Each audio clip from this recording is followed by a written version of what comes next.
Welcome to A Little Bit Radical, a business podcast from Standing on Giants. I'm Rob, your host. Join me as I meet people and organisations who are doing things differently, challenging the status quo and, yes, might just be a little bit radical. 40% of the food that is produced never makes it to a supermarket shelf. I'm meeting a founder today who is determined to change that. Dini McGrath is a co-founder of the Wonki Collective. Leveraging cutting-edge technology, they're building a circular economy in the food supply chain. Some of the largest food manufacturers in the UK are already on board, a topic close to my heart and always a popular one with our listeners. Dini, welcome to the podcast. Thanks so much, Rob. It's very great to be here and a little bit radical. So Dini, if you are a little bit radical and you're on our podcast, so we know that you are, what in your early life set you up for that? It's a good question. I've been thinking about this a little bit. I had a traditional, in some senses, upbringing, and in others, very, very weird and wonderful and beautiful. So I grew up in London. I grew up in Tooting for the first 6 years of my life, and my mum and dad both worked, and they flipped houses every year just to try and sort of earn a little bit of extra money on the side. So they would buy absolute wrecks and we would move into the next house, and it would literally be a building site that someone had started doing and had left for some reason. Over a year, they would do it while we all lived there, move on to the next one. We actually have ended up moving out to Hertfordshire when I was about 6 years old, and that was where I really did a lot of my growing up. We lived in the most magical setting. My family are all from around that area. My father wasn't really working, so it was basically my mum commuting to London. My parents got divorced soon after, but we had the most magical time growing up in the middle of nowhere in Hertfordshire. We had this sort of big park around us. We were in a little cottage called the Lake Cottage right next to this massive lake, and we just had adventures. It was me and my two sisters, and mum was in London every day. We had a flurry of au pairs who looked after us, and we were wild children. There was no TV, no nothing, no technology. We were just outside the whole time, running wild. And I think from that age, it was such a safe environment. We were allowed to speak to anyone. My best friend was my great granny who lived up the road from me, and that, I think, is just the coolest thing in the world. I've had a daughter recently, and she knew her great grandparents for a year or two, and I just felt so lucky to have known my great granny and for her to be literally one of my best friends until I was 13. She died when she was 100. But anyway, we grew up in this amazing, safe, wild environment, and I met this incredible lady who lived in the village who was Swedish. This is when I was 10, and I was big into my gymnastics. I wouldn't walk anywhere. I would cartwheel and backflip and whatever to get anywhere. And that was my passion. I wanted to go and be an Olympic gymnast, and I fell short when I got trained by a Russian Olympic gymnast who had muscles that popped out of her armpits. And I was like, I never want armpits that look like that. And I literally got put off it when I was 13, 14 and didn't carry on after that. But when I was 10, I met this amazing Swedish lady in our village and became friends with her. And she told me about the circus in Sweden. And I came home that day and I was like, Mum, over our summer holidays, I'm going to spend a few months in Sweden and I'm going to join the Swedish circus. And she was like, okay, like, sure. This is quite. How old were you at this point? I was 10. And she was like, Brilliant, okay, yeah. if it's what you really want, then perfect. We can see whether we can make it happen. A couple of months later, I flew out to Sweden on my own, and I spent a few months in the Swedish circus as the main trapeze artist. There were loads of kids that were involved in the circus, and I lived in this tiny one up, one down bedroom. And the upstairs was literally 2 mattresses next to each other, and 4 of us girls, 3 Swedish girls and me, sleeping up there. None of them spoke a word of English. And we communicated through body language. And, I don't remember it being a massive issue that I didn't speak the same language as anyone else there. I had the most amazing time sharing this tiny little cottage. There was no running water. Every morning we'd be picked up in a sort of tractor with a big cart on the end, and we would be taken down to the local river close by, and we would all just go wash ourselves in the river, be taken back, and then we would start our day of practicing. I got trained up to be this trapeze artist and did all these performances in the circus. And I would say that's probably set me up for quite a lot of, I guess, adventure, and just the way that I am now. I feel so lucky to have been able to grow up in that free space where anything was a possibility and nothing was too scary or like far to stretch. If you set your mind to it, you could do it. And I guess my mum and my family environment just sort of opened my world to that and allowed me to sort of experience things that I feel like most 10-year-olds probably wouldn't be brave enough to. So I quite often think back to that, like, what would 10-year-old me do in this situation when I'm like, oh, society tells me I can't do this, or I feel like there are too many barriers in place. And so that definitely is something that I think is probably a little bit radical.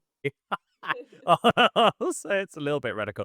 It just occurred to me, Dini, that listeners might be imagining you the way you described that: no technology, no running Mm. water, running away to join the circus. That you might be about 86 years old. You're actually in your kind of early 30s.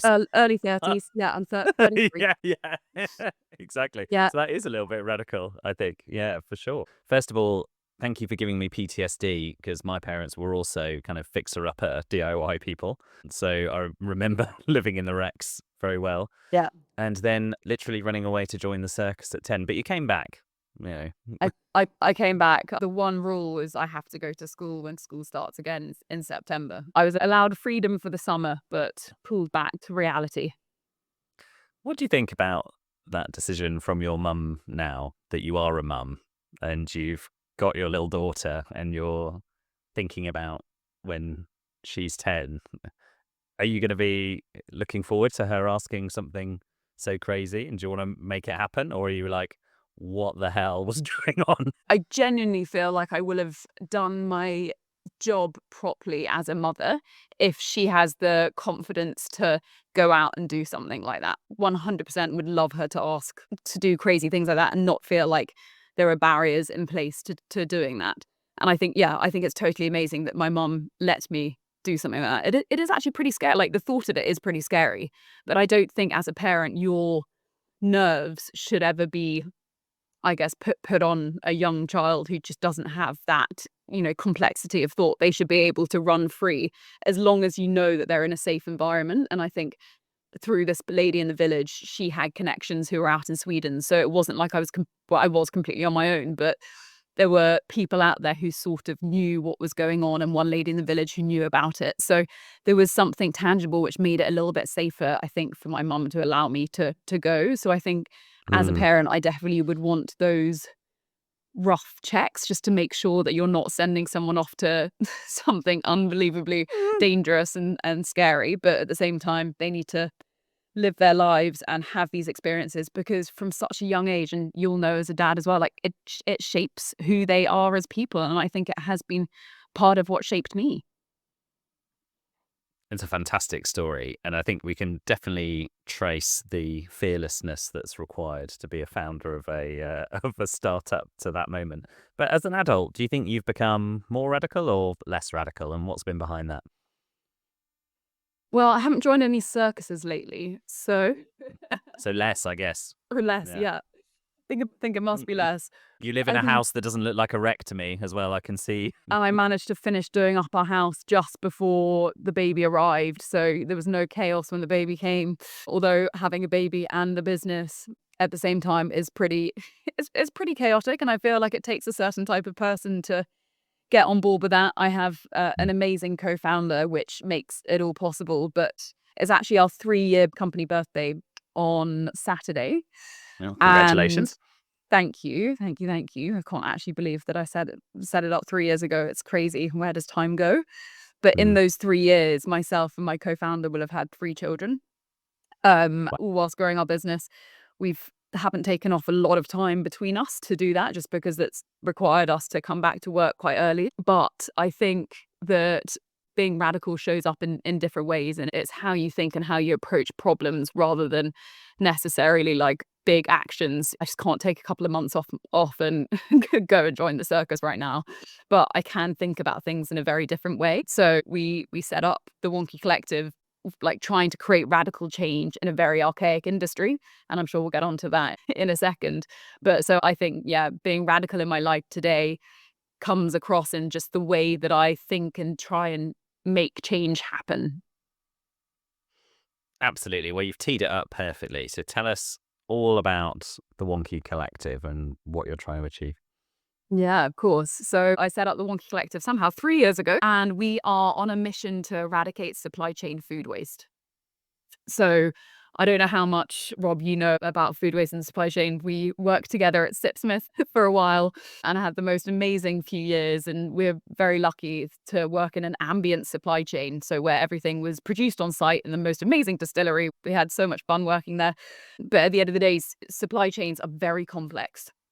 You, as a food or drink producer, you have to buy ingredients, you have to hit minimum order quantities, you have to hit cost break points, you have to order ingredients up to 18 months before you actually need them in your supply chain to secure them and get the right prices and contracts, etc. And you're doing that all based on forecasts, which are a bit more than finger in the air. But no matter how good your data and forecasting tools are, there are always going to be changes. You can't predict at the end of the day what you and I are going to buy in the shop every single time. You can't predict. You may have a very good relationship with your buyer at Tesco, your buyer at Sainsbury's, but they also have their own agendas and may, increase the store listing or decrease the store listing. So you always have to have that amount of flexibility in your supply chain. All of that pressure gets pushed back onto the actual supplier rather than the retailer. And they have so much power. So there's a whole power imbalance that I'm not going to get into now, because otherwise you'll have me talking for hours. Anyone interested in hearing about that can go back to when we interviewed Guy Singh Watson from Riverford, who I think it was fair to say much less diplomatic than Dini has to be now about that relationship. Yeah, you can hear all about that from him. And it's a great episode. It's one of my faves. He's a very, very cool and inspirational founder of just doing things seriously differently. So I can see why he had him on your podcast. But basically, all of those reasons cause waste in the supply chain. And there's a really, really horrible statistic that 40% of food that's produced in the UK never even makes it to a supermarket shelf. That is astonishing, isn't it? It sort of punches you in the gut, that insight, doesn't it? It really does. For me, that should be illegal. There should be so much regulation coming in trying to put a stop to it. But as I explained before, this whole supply chain is so complex. And part of the reason why there's so much waste in this sort of production section is because food retailers have got a lot better. They have way less waste. It's actually 7 times more food waste that happens at production versus retail. So when you go into your local shop and you see all of the yellow labels and you think how wasteful they are, it is nothing in comparison to what happens the stage before. But because supermarkets have got so much better, they actually aren't solving the problem of food waste in general. They are pushing the problem further up the supply chain because they are having, more just-in-time supply chains. They are, I guess, not holding too much stock, but they still require the same amount. So the supplier still has to overproduce to make sure, just in case they order 10% over what they think they're going to order, they have to have that amount, because no retailer wants a gap in their shelf and no supplier wants to be the reason for that gap in the shelf. That's basically the reason why there is so much food waste. I worked at Sipsmith for 8 or 9 years. A long time. You were there a long time. Yeah. I was there a long time. My application, I don't know whether you remember the story, but I applied to be a intern. So on a placement year, I was studying business and marketing, and I applied to be an intern for a year. And I knew they were going to get loads of applicants. And so I persuaded my mother to buy a bottle of Sipsmith gin because it was way out of my student budget. Her and my stepfather finished it over a couple of months. And I ended up leaving my CV in a Sipsmith bottle on their doorstep as a message in a bottle, being like, pick me for this marketing internship. I'm way more creative than the next person. But yes, that's how I sort of got my foot in the door with Sipsmith. And whilst I was there, I learned so much, saw the complexities of the supply chain, ended up seeing the problems that food and drinks manufacturers have. And that's where I left and met my co-founder at an accelerator program, because I really wanted to build a business with someone. I think it's something that I learned. I don't know whether it was growing up with my sisters and we were such a gang the whole time, or the amazing community we had at Sipsmith. And I definitely work better as a team. And I knew that if I was going to go on this mega journey of setting up a business, I didn't want to do it solo. I wanted someone to ride the highs and the lows with me. And I very luckily found Alina on this accelerator program called Antler. I don't know whether you've come across it. It basically connects, if anyone's looking to set up a business, it connects founders. So they put 50 people who want to set up businesses into a room, and it's sort of a Apprentice meets Love Island. It's a very weird dynamic, but kind of You amazing kind of at like, the same you kind time. of like dating each other, like you're, You are, it's yeah, yeah. speed dating for 10 weeks. It's intense. And I did it just after COVID, and no one had really spoken to anyone for a while. And you Oh my get gosh, shoved in the room with 50 people, 50% of which are super techie yeah, yeah, introverts, yeah. and 50% of people who are wanting to sort of lead, run businesses. But so yeah, managed to find Alina, who was a lawyer. She spent 15 years working in the corporate litigation space, which is so far away from any of my experience. And actually, it's amazing because we have very different skill sets. But she's Italian and is super passionate about food. So she wanted to do something within the food sector, which blended well with my experience and my problem that I had seen in the market around the food waste. She came over to the UK when she was 17 and studied law applied to the environment at Cambridge.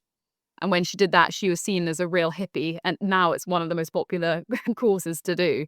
But back then it was like, why do you want to do anything with the environment? You're becoming a lawyer. You want to go and do something like, You want to yeah, earn millions of pounds over here. yeah. Yeah. Yeah, And she was yeah. there being like, no, this is what I care about.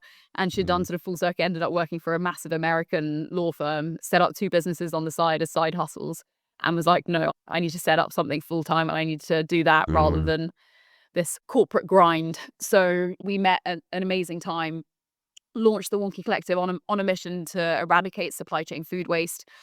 We have been on this amazing journey for the last 3 years, working out what is the most scalable business model to ensure that we can solve the root problem that we set out to solve as effectively as possible.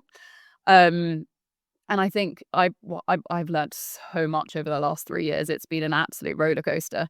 But one thing that it has taught me is there are so many good business ideas that need like tweaking, or they just need the energy to carry on going. We could have failed or had to stop at any point in our journey. There are so many moments that I can think back to where we were like, what the hell are we doing? Like, this customer just told us we were absolute idiots. Maybe we don't know what we're talking about.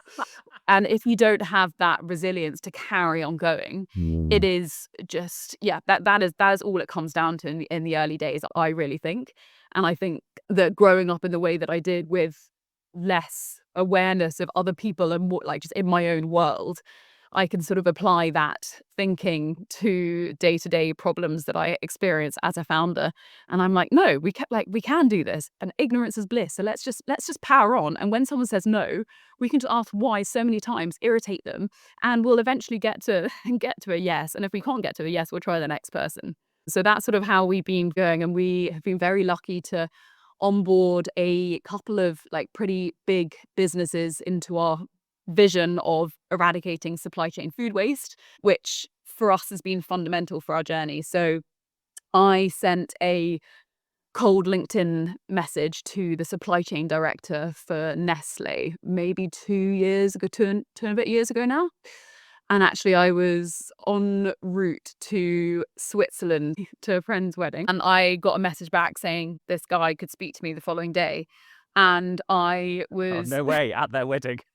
literally at their wedding. I was sitting in a room with her wedding dress hanging up next to me. I went out a day early to help her, and I was sort of sitting in her bedroom with her wedding dress hanging out next to me. I could hear all of the hustle and bustle around me, and I was having this conversation with this top dog at Nestle, who was the most inspiring man to speak with, and he totally got what we were doing.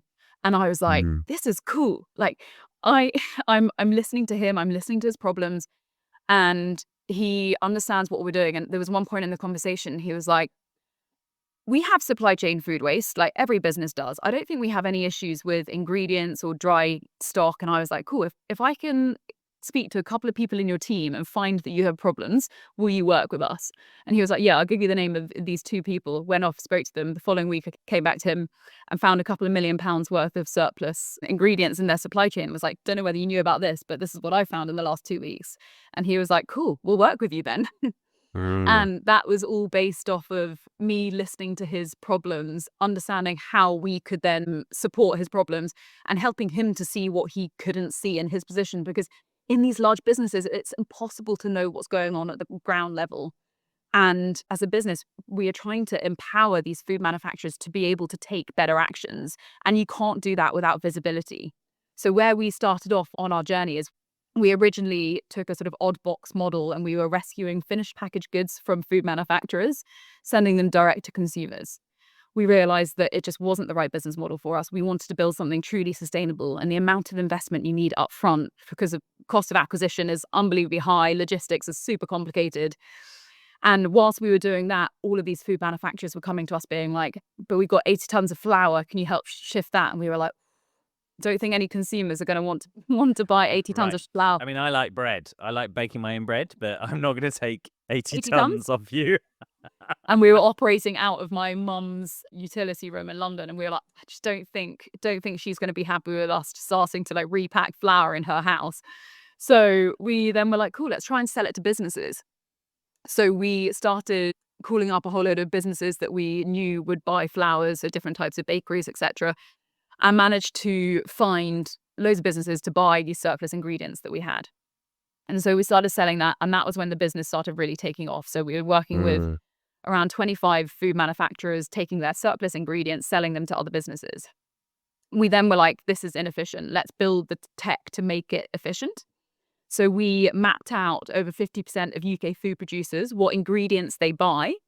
And we built this matchmaking algorithm that allowed us to, when someone said they got cocoa powder, we could type it into our machine, and we could find which food manufacturers in the UK use that specification of cocoa powder, and it created our sales funnel for us.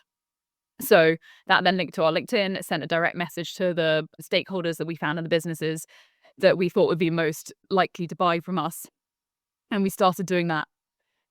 The issue we then came upon, and this is the whole sort of journey of startups, I was going to say, so at this point, you've got the business to the point where you're kind of like a broker for surplus ingredients, aren't you? Which is not the ultimate vision. But yeah, so take us to the next stage. Exactly. And it helps us have like tangible conversations of we can come into a business and we can help you.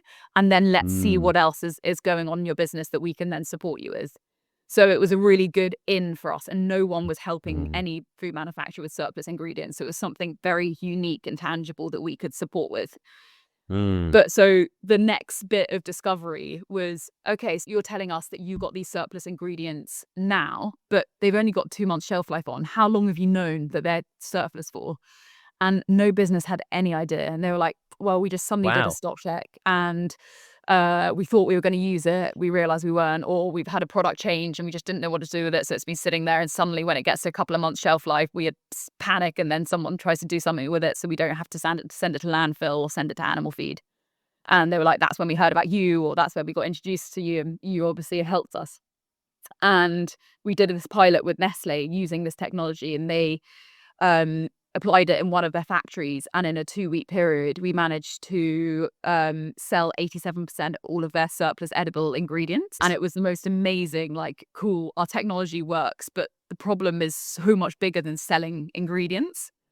So we basically went one step back, which is, how do we actually do this in a more holistic way and empower these food manufacturers to eradicate all waste? Because surplus ingredients is just one part of it.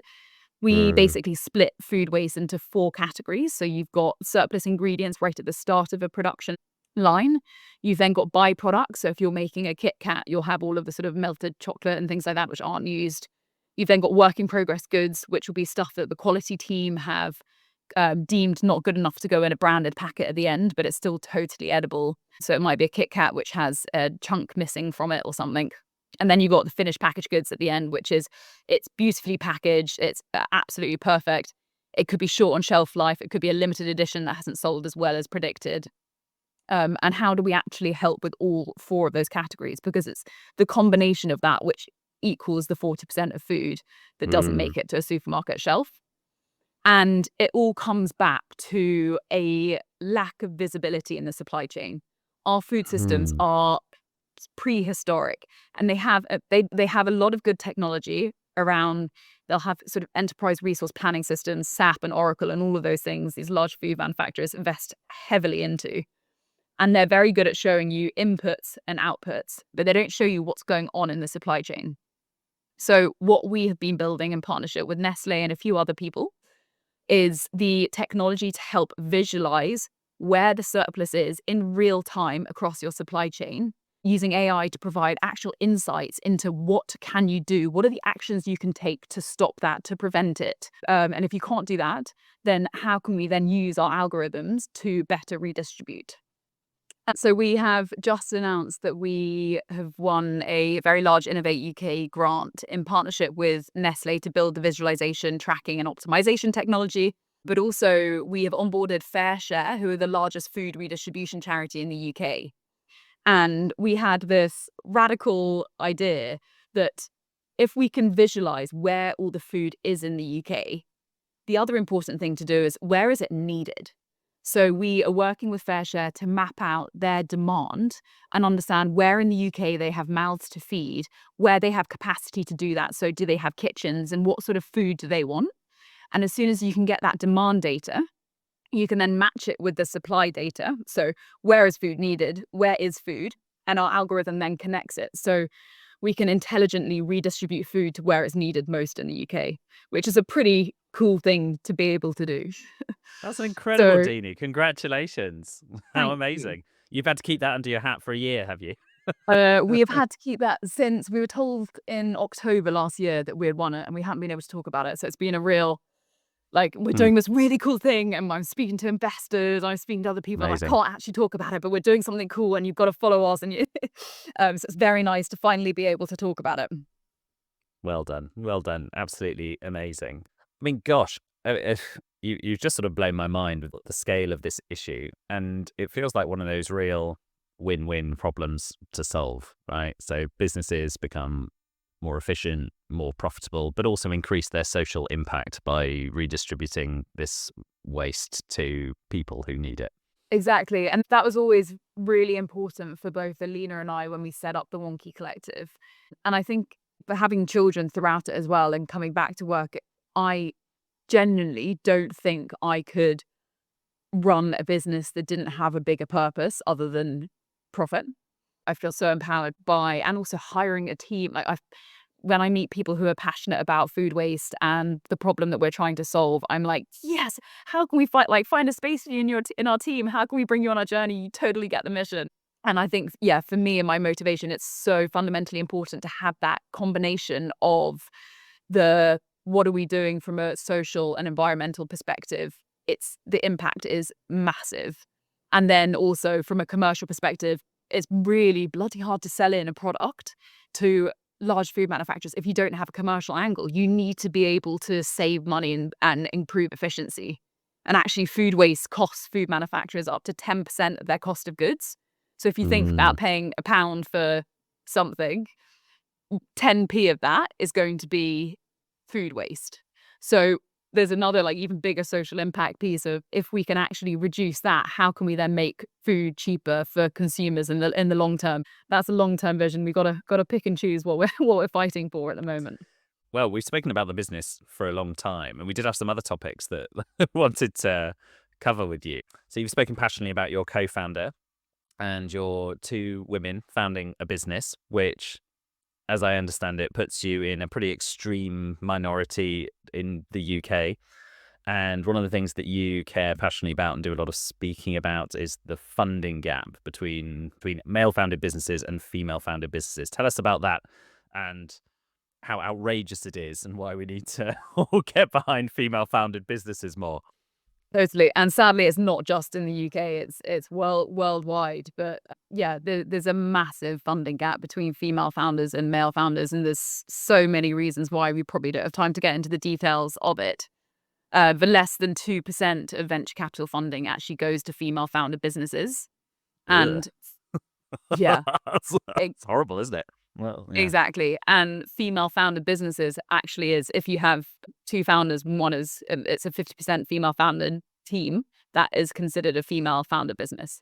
So even in that situation. So even just having still, one woman, you're in that 2%. You're in that. Ugh. You're in that 2%. Yeah. It's a massive problem and something that I speak about quite a lot. I'm very proud to say that I got awarded the Innovate UK Women in Innovation Award for 2025, which gives me an amazing platform to talk about it. And I spend quite a lot of time speaking to younger girls sort of at school, university levels, trying to tell them the different options that are out there and I guess widen their horizons to what can be achieved to make sure that they know names of other female founders and that they can be inspired by what other women do, because the amount of people who are growing up and don't have any sort of female founder mentors is totally bonkers. And from a government perspective, there is a massive opportunity gap. So if funding was equalised between male and female businesses in the UK, we could basically have another £250 billion contributed to the economy. That's how much we're missing out on because of this funding gap. So it's not just about equality. It's the wrong thing to do. It's exactly. We need to do it as a country, as a society. And it's crazy that female businesses aren't being scaled in the same way. Oh, man. I mean, we could talk about that for longer, but we must move on, sadly. So we have to move on to the world. You founded a business that has the potential to create a huge impact for the world. But what's a little bit of a radical change for the world that you would like people to get behind? Not necessarily what you work on every day. Well, I think it sort of links back into our previous topics. I don't want it to be repetitive. But for me, I want to see a world where women and men can found and fund businesses at the same rate, and the barriers just don't exist in the same way as they do today. We've been very lucky to get quite a bit of grant funding, but we've raised through angels and a couple of smaller sort of VCs as well as angel syndicates. And I have tried so hard to get female angels on our cap table, on our investment table. So far we have 1.5, but it's her husband that talks to us. So we basically have one female angel on our cap table. And I cannot tell you the amount of time I put in to trying to find other women to invest in our business. So it's a whole society. It's not just about funding female businesses. It needs to start with empowering women to act as angel investors if they, are happy to take the risk, et cetera, et cetera. But it's the education behind that. It's a whole societal shift in the attitude to risk that women versus men have with money. So for me, I want to see a world where women and men are both empowered to raise money, spend money in the same way. And there's just way more equality there. Fantastic. It feels like it really links back full circle to the start of our interview, was that I want to see a world where both women and men are empowered to run away with the circus, to take that risk. But in this case, to found and fund successful businesses that can create growth and create a positive impact on our society. Wonderful, Dini. We have to stop, sadly, but the last question is always the same, which is that if there's someone listening who has a little bit of a radical idea for a business, or maybe for their personal life, maybe they've been thinking the Swedish circus really appeals to me, but they don't know where to get started, what advice would you give them? Join the circus. No, I think the main piece of advice I can give is that you never know enough. So if you're being stopped by not thinking you are the right person, or it's the right time, or you don't know enough, then stop thinking like that and just give it a go. Because unless you start, you aren't going to know what you can achieve. And there are going to be people around you that tell you your ideas are stupid, or try and persuade you not to do things. But if you fundamentally believe in something and you are passionate about it, then just throw everything that you have into it and just try it. And whether that's trying it for a week, a month, a year, just give it a go and don't listen to the non-believers. Find your little group of people who support you and get what you're doing and see where that takes you. Amazing. Dini, thank you very much for giving us your time today, and hope to speak to you again soon. Thank you for listening to this podcast. If you enjoyed it, please follow us on your podcast platform. If you'd like to appear on A Little Bit Radical, or have an idea of someone we should speak to, please email podcast@standingongiants.com, or get in touch with me on LinkedIn. You can search Rob Fawkes or search Standing on Giants and you'll find me there. Thank you very much, and speak to you next time.